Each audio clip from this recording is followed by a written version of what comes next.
Assalamualaikum warahmatullahi wabarakatuh. Segala puji bagi Allah, Tuhan seru sekalian alam. Sholawat dan salam atas junjungan kita baginda Nabi Muhammad Sallallahu Alaihi Wasallam. Kali ini akan dibacakan karya Imam Al-Ghazali yang berjudul Memilih Allah sebagai Kekasih dalam kitab Tahzib Mukasyafah Al-Qulub. Allah Subhanahu wa Ta'ala berfirman, "Dan janganlah kamu mendekat kepada orang-orang yang zalim, atau kamu akan dilahap api neraka." Quran Surat Hud ayat ke-113. Sebagian ahli tafsir mengatakan para pakar bahasa sepakat bahwa mendekat di dalam ayat di atas mengandung makna cenderung dan berdiam sebentar. Kata Ikramah, jangan sampai ayat di atas disalahartikan. Makna tersurat dari ayat di atas adalah larangan untuk mendekati orang-orang musyrikin dan orang-orang munafik di kalangan kaum muslimin.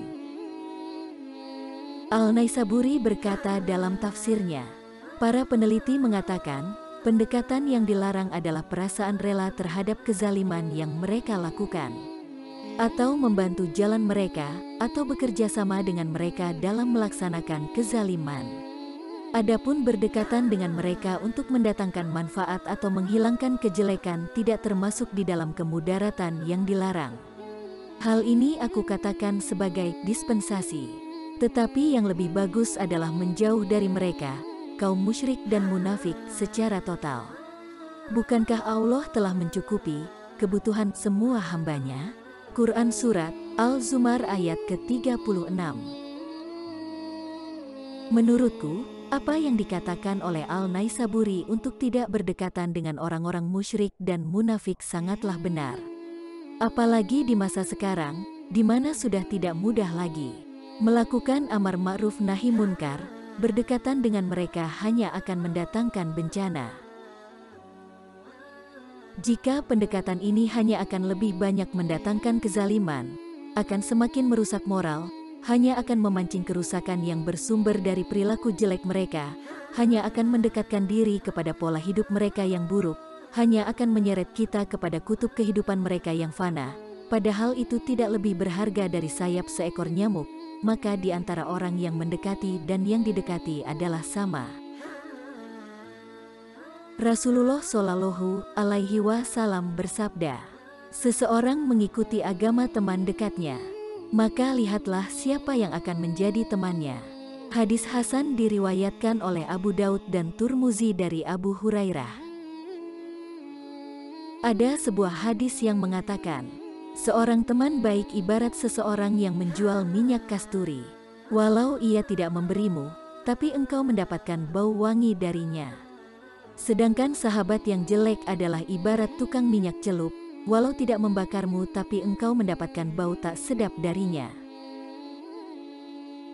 Allah Subhanahu wa Ta'ala berfirman, perumpamaan orang-orang yang menjadikan sekutu-sekutu selain Allah adalah ibarat laba-laba yang membangun rumah. Quran Surat Al-Ankabut ayat ke-41. Allah Subhanahu wa Ta'ala berfirman, hari ketika kami panggil manusia dengan para imam mereka. Quran Surat Al-Isra ayat ke-71. Maksudnya, nanti di hari kiamat. Para mufasir berbeda pendapat dalam menafsirkan para imam tersebut. Ibnu Abbas mengatakan, yang dimaksud para imam di situ adalah kitab kumpulan amal manusia. Artinya, manusia dipanggil dengan membawa kitab amal masing-masing. Ini diperkuat dengan firman Allah Subhanahu wa Ta'ala. Adapun orang yang diberikan kitabnya dengan tangan kanan. Ali bin Abi Thalib berkata, yang dimaksud dengan imam mereka adalah imam yang hidup semasa dengan mereka. Mereka akan dipanggil bersama imam mereka, imam yang menyerukan amar ma'ruf nahi munkar pada saat itu. Dalam sebuah hadis sahih yang diriwayatkan oleh Ibnu Umar, Rasulullah Shallallahu Alaihi Wasallam berkata, ketika Allah mengumpulkan semua manusia di hari kiamat nanti, setiap kaum akan mengangkat bendera mereka. Lalu terdengar panggilan, ini pengikut Fulan bin Fulan. Hadis sahih diriwayatkan oleh Bukhari, Muslim, Abu Daud, Turmuzi, dan lainnya. Allah Subhanahu wa Ta'ala berfirman, ketika bumi digoncang dengan goncangan yang dahsyat, dan ia mengeluarkan kabar beritanya. Quran Surat Al-Zalzalah ayat ke-1-2. Ibnu Abbas berkata, maksudnya, bumi mengeluarkan apa yang ada di dalam perutnya, seperti orang-orang mati dan para penghuni kuburan. Abu Hurairah menceritakan Rasulullah Shallallahu Alaihi Wasallam pernah membaca ayat.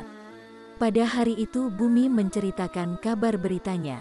Kata Rasulullah, apakah kalian tahu apa kabar berita bumi? Para sahabat menjawab, Allah dan Rasulnya lebih tahu. Kata Rasulullah, bumi terhadap semua kabar beritanya adalah kesaksian bumi terhadap semua yang dilakukan anak manusia di atas permukaannya. Diceritakan bahwa Rasulullah Shallallahu Alaihi Wasallam berkata, jagalah bumi, karena ia adalah ibu kalian. Tidak ada seorang pun yang mengerjakan sesuatu di muka bumi, baik atau buruk, kecuali ia akan menceritakannya. Hadis riwayat Tabrani.